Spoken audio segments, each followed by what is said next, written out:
ተመልከቱ። ቴዲ አፍሮ የሰራውን ስራ ተመልከቱ። ቴዲ አፍሮ አዝማሪ ነው። ቴዲ አፍሮ ዘፋኝ ነው። ብልጽግና የሚባል ደግሞ አንድ አካል አለ። ያ ብልጽግና የሚባለው አካል የሰው አይምሮ ላይ ኢትዮጵያ ላይ አንድ ራሱን የቻለ ቤት ሰርቶ ነበር። አየር ላይ የተቋጠረ ነገር ሰርቶ ነበር። በልጽገናል፣ አድገናል፣ እደፊ ነው ምናምን ብሎ ሰርቶ ህዝቡን የህልም እንጀራ አብልቶ አብሉ ብሎ ነበር። ይህ ቀጭን ቴዲ አፍሮ የሚባል ሰው መጣና ጠቅ አደረገውና የአየር ላይ ያለውን በተን። ባይተዋር ነው አገሬ ነው እያለ እንደ ሀገሩ መኖር የማይችል ተምሮ መቀጠር የማይችል መከላከያን መጎብኘት የማይችል የማይፈቀድለት ሀገሩ ነው ግን አይፈቀድለት። በደህንነት ቢሮ ሲያልፍ እንደዚህ ብሎ የሚያልፍ ማለት አይፈቀድም። ብዙ ጀግንነት አለው፣ ብዙ ይፈልጋል፣ ግን ህልመኛ ነው። መሬት ላይ ያለው ሰራዊት አይደለም፣ ሚኒሻውን አይደለም፣ ወታደሩን አይደለም፣ ፖሊሱን አይደለም፣ የሰላም ዘቡን አይደለም፣ የፌደራል ፖሊሱን አይደለም፣ የኦሮሚያ ፖሊሱን አይደለም፣ ሸኔውን አይደለም የበተነው ቴዲ አፍሮ አየር ላይ የተቋጠረውን ይሄ የፕሮቴስታንቲዝም የብልጽግና ወንጌል ስብከት አግኝተሃል፣ ተሻግረሃል፣ ሄደሃል፣ በልጽገሃል፣ ፖዚቲቭ ነገር ብቻ አስገባ ብሎ ተቋጥሮ የነበረውን ጠቅ አድርገን አፈረሰው። አዲስ አበባ ቤቶች ፈርሰዋል እየተባለ ይነገራል። ይህን ነገር ከጊዜያዊ ፍላጎት ከስሜት ከፖለቲካ ወጣ ብሎ ማየት ጠቃሚ ነው። አርሶ አደር በዚህና በዚህ ሰርቶ በፀሐይና በዝናብ ሰርቶ ያቀናው ሀገር ላይ አፈናቅለን የምንጥለው ከሆነ እሱ አቅም የለውም፣ አያቆምንም። ደሃን በሚጥል እጃጠሮችን በሚገፋ መልክ የሚሰራ ልማት የትም አያደርስ። ሲያፈርሰው ጊዜ እሱ መያዝም ከበዳቸውና ከሱ ጋር የነበሩትን ሰዎች ያዘመዱ ነው ያንጉቱ ነው ያጫውተዋል፣ ያስቀዋል። ቴዲ የማይገብረው ሰውየው ስላለ እሱን አሰሩት። ለቴዲ የሚላላኩ ሰዎች እነሱን አሰሩ ምናምን አመጡና ከሶማሊያና ከአልሸባብ ጋር ሆኖ የጦር መሳሪያና ኮኬን ሲነግድ ነበር አለ። ጠቅላይ ሚኒስትር አብይ አህመድ ኢትዮጵያ ውስጥ ስራ በጣም ሞልቷል፣ ሰራተኛ ነው የሌለው የሚል ይዘት ያለው ንግግር ተናግሯል። በጣም ብዙ ስራ ስላለ ከውጭ ሀገር ጭምር ሰራተኛ እየቀጠርን ነው፣ የኢትዮጵያ ሕዝብ ግን ስራ ይንቃል ብሎ ተናግረዋል።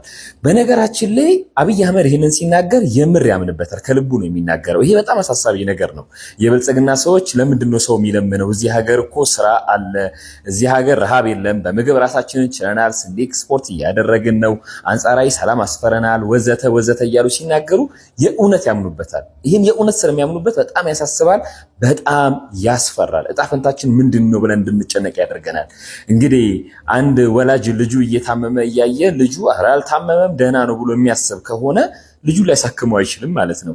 አንድ አባወራ ቤቱ የዘመመ እያየ ጣሪያው እንደሚያፈስ እያየ ኖ ጣሪያውማ አያፈስም ብሎ ቀዳዳው ማስተዋል የማይችል ከሆነ እንግዲህ ጣሪያው ሊያሳድስ አይችልም፣ ዘማማ ጎጆውን ሊጠግን አይችልም።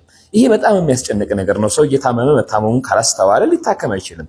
እና መሪዎቻችን አገሪቱ ያለፈችበት ያለበት መንገድ፣ ዜጎች የሚጋፈጡት ተግዳሮት ምንድነው የሚለውን ነገር ማስተዋል የማይችሉ መሆናቸው በጣም ነው የሚያሳስቡት። እና አገራችን እያደገች ነው ብሎ ሲናገሩ እኔ በጣም የሚያሳስበኝ እያደገች ነው ብሎ መናገራቸውን ማመናቸው ነው።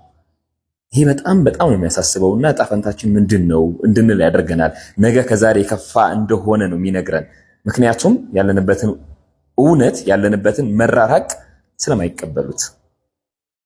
የክብርት ከንቲባዋ ወይዘሮ አዳነች አቤቤ እንግዲህ በቅርቡ የተናገሩት ንግግር ብዙዎችን ያስደመመ ያስደነቀ፣ ከፊሎች ደግሞ የተቆጡበትና እውነቱን ለምን ተዋሹናላችሁ የሚል ጉዳይ ነበረ። አሁን ደግሞ ጠቅላይ ሚኒስትር እንግዲህ ዶክተር አብይ አህመድ ሰራተኛ ነው የጠፋው እንጂ ስራ አልጠፋም ሲሉ ተናግረዋል። በዚህ ጉዳይ ላይ ምን ተሰማችሁ? የእናንተ ሀሳብ ምንድነው? በእውነት አንድ አባት እንግዲህ ለልጆቹ የሚገባውን ያህል ካላደረገ እንደተባለውም አባትነቱ እጅግ በጣም አጠያቂ ነው የሚሆነው።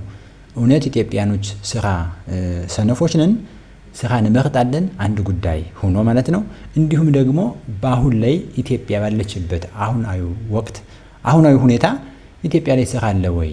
ሰራተኛ ነው እንጂ የጠፋው ስራ የለም። ጭራሽ ከውጭ ሀገር ሁሉ ሰራተኞችን ለማስመጣት ተገደናል ሲሉ የተናገሩት ንግግር ብዙዎችን ያስደነቀ ሆኗልኝ።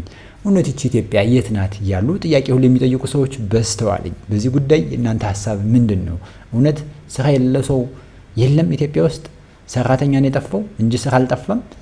ብዙ ትምህርት ተምረው ብዙ ዓመት ተምረው በዩኒቨርሲቲ በቀላሉ እንኳን ትንሹን 5-6 ዓመት ተምረው 7 ዓመት ስራ ፍለጋ የሚንጓለሉ ሰዎች የሉም ወይ? ካጠገባችን ወንድምቶቻችን፣ ቤተሰብ፣ ጎረቤት አናቅም ወይ?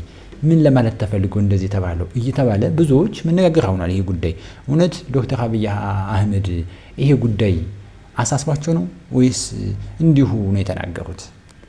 ክርስቲያኖች የኛ ብቻ ነው ይሄ ጸሎት ሲሉ አልሰሙም። ግን ሌሎች ሃይማኖቶችስ እኛን አይመለከተንም እኛንስ አይወክለንም ወይ የሚል አንድ ጸሎት አለ። አባታችን ሆይ በሰማይ የምትኖር ስምህ ይቀደስ፣ መንግስትህ ትምጣ፣ ፍቃድህ በሰማይ እንደሆነች እንዲሁም በምድር ትሁን።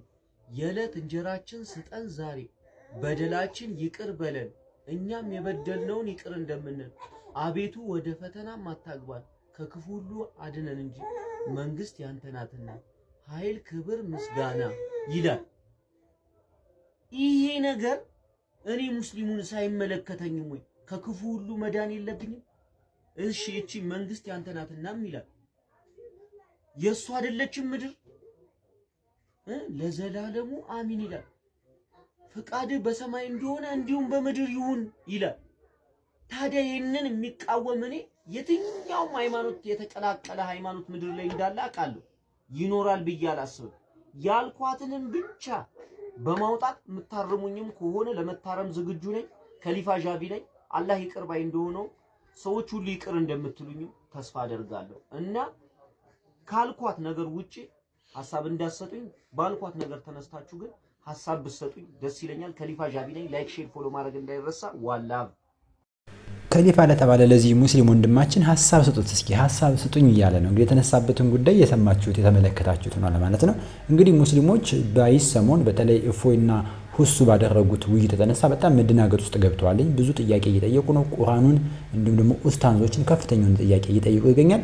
ትናንትና ባሳዩዋችሁ ቪዲዮ ላይ እኛ ምንድነን ብሎ በጣም ጠለቅ ያለ ጥያቄ ሲጠይቅ ነበር። እኔ ምንድነኝ ብሎ በጣም የተወዛገበና የተጨነቀበትን ጥያቄ ጠይቋል አንድ ሙስሊም። ይህም ወንድማችን እንግዲህ አባታችንን መጸለይ አንችልም ወይ ሲል ለእስልምና ተከታዮች ለኡስታዞች ይጠይቃል። እኛ ግን እንመልስላለን። እንግዲህ አባታችን ከአባትም በላይ ነው። ጌታ ኢየሱስ ክርስቶስ አምላክም ቢሆን አባታችን ነው። እንግዲህ ቁርአኑ አባት ተብሎ እንደማይጠራ ብዙዎች ይናገራሉ። ነገር ግን ጌታ ኢየሱስ ክርስቶስ የምናመልከው አምላክ አባታችንም ነው። እኛ ባሪያዎች ሳይሆን ልጆቹ ነን። ስለዚህ ልጆች ብሎ የሚጠራና እኛም ደግሞ አባታችን ብለን የምንጠራው ለዛ ነው አባታችን በሰማያት የምትኖር የምንለውና መኖሪያውን እንናገራለን። ያው መንፈስ እንደሆነ እናውቃለን። ስለዚህ አባታችን ብለን እንድንጠራው ክብር አድሎናልና ትችላለህ። በእውነት አባታችን ነው ብለህ ብትጠራ መልካም ነው። እናንተ ሐሳባችሁ ምንድነው? ለከሊፋ ምን ትሉታላችሁ? እውነት አባታችን ማለት ይችላል ወይ? መጠማቱን ትመለከታላችሁ። በዚህ ሂደት ውስጥ አባት ብለው የማይጠሩት ነገር እንዳለ ይመለከታል። ስለዚህ ተጠምቷል።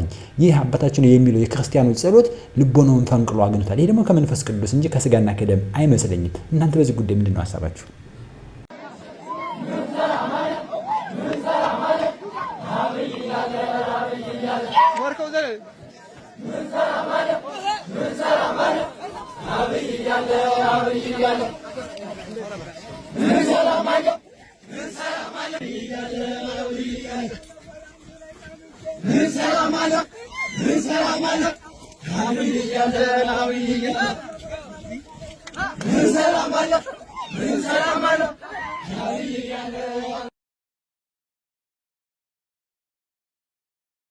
ይሄ በጣም ያስደነቀኝ የተቃዋሚ ፓርቲዎች የምርጫ ቅስቀሳ ላይ የተደረገ ተቃውሞ አቀሳቀስ ነው፣ ወይም ደግሞ የምርጫ ቅስቀሳ ሂደት ውስጥ ነው ማለት ነው። እንግዲህ እንደሰማችሁት እንደተመለከታችሁት ነው። አዲስ አበባ ላይ ነው ይሄ የሆነ ያለው። ግን አንድ ህጋዊ ፈቃድ ያለውና በህጋዊነት በሰላማዊ መንገድ የተንቀሳቀሰ ያለ ህጋዊ ፓርቲ እንዲህ ማድረግ ይችላል ወይ? አንድ ግለሰብ ስላለው ነው ወይ እንዲህ መሆን የሚቻለው? አጠቃላይ እንደ ብልጽግና ነው ሀገሪቱ እየተመዘነች የሚገኘው ወይስ በአንድ በዶክተር አብይ በጠቅላይ ሚኒስትሩ ማለት ነው እየተመዘነች የሚገኘው? እንዲህስ ማለት ይቻላል ወይ? እናንተ ሐሳብ ምንድነው? እኔ ግራ ገብቶኛል በእውነት። በዚህ ልክ እንደ ህጋዊ የፓርቲ የተመዘገበ አካል እንዲህ መሆን ይችላል ወይ? ለማፍረስ በጣም ቀላል። እግዚአብሔር ከሆነ ቦታ ነው ያልተጠበቀ ሰው አምጥቶ የተገነባ የሰናዖር ግንብ አድርጎ የሚያፈነዳው። ወያኔ 17 ዓመት ሙሉ አይደል 20 ምናምን ዓመት ሙሉ እንጂ ኢትዮጵያዊነትን ከህዝቡ ህዝብ አጥባ የኢትዮጵያ ሰንደቅ ዓላማን ቀብራ ረስታ ምን ብላ ቆየች። ከዛ ኢትዮጵያና ደቡብ አፍሪካ ለዓለም ዋንጫ ሲጣሉ ሲሉ ለአርጀንቲና አሸነፈች ኢትዮጵያ። ኢትዮጵያ ስታሸንፍ ከየቤቱ 6 ሜትር ባንዲራ ወጥቶ ፖሊሱ ራሱ ቆሞ ያለ የዛ ቀን የታሰረ የለም። ኢትዮጵያዊነት መንፈስ ነው የሚባለው ለዚህ ነው። የተዳፈነ እሳት ነው። የተዳፈነ እሳት አትቀብረውም፣ አታጠፋውም፣ ብው ብሎ ነው የሚወጣው። ለዛ ነው እነ በረከት ስምኦን እኛ እኮ ብለን አልቻልንም፣ የደርግ ሰዎች በየቤቱ ስላሉ እኛ ኢትዮጵያዊነትን ብናጠፋውም እነዛ ሰዎች ያንን እየሰበኩ እንደዚህ አረጉ፣ አልቻልንም፣ እስቲ ወደ ኢትዮጵያዊነት እንመለስ ብለው ኢትዮጵያ የሚለውን አብይ አህመድን ጎትተው አምጥተው ላያችን ላይ ያስቀመጡት ማለት ነው። ኢትዮጵያን እያረደ ኢትዮጵያ የሚል ሰው ያመጡት። ያትፉ ተቃበል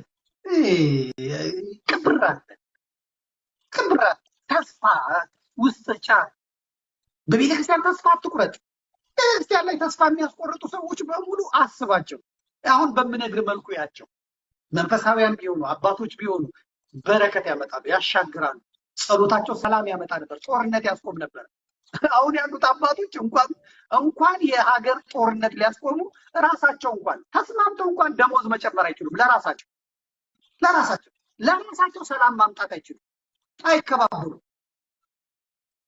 በቸርነቱ ነው ያለ። ይህን ማወቅ ያስፈልጋል። ዘመድኩን በቀለ እንዳለው እኛም እንደምናውቀው እንግዲህ በሀገር ተስፋ መቁረጥ አይቻልም። በኢትዮጵያዊነት ተስፋ መቁረጥና ማፈር አይቻልም። አሁን ያለችበት ውጥንቅጥ ውስጥ ነገር ቢሆንም ደግሞ ብርሃን አለ፣ ተስፋ አለ፣ የሚታይ ነገር አለ። ስለዚህ እንግዲህ አስቀድሞ ዘመድኩን በቀለ እንዳለውም ቴዲ አፍሮም ሲያደርግ የነበረው አንድነትን፣ ኢትዮጵያዊነትን፣ መሰባሰብን፣ ወደ ብርሃን ወደ ተስፋው መሻገርን የሚያሳዩ ነገሮች ለህዝቡ ያስፈልጉታል። ሁሌ ጨለምተኝነትና ሁሌም ደግሞ ብሶቱን መንገር ወይም ደግሞ ችግሩን እንዳለ ችግሩን ማወቅ የግድ ነው። ችግር አትንገሩ የሚባሉ ነገሮች አያስፈልጉም። ምክንያቱም ችግር እስካለ ድረስ ችግሩን ማውራት የግድ ያስፈልጋል። ለችግሩ ካወራ ነው መፍትሄ ልታገኝ የሚችለው።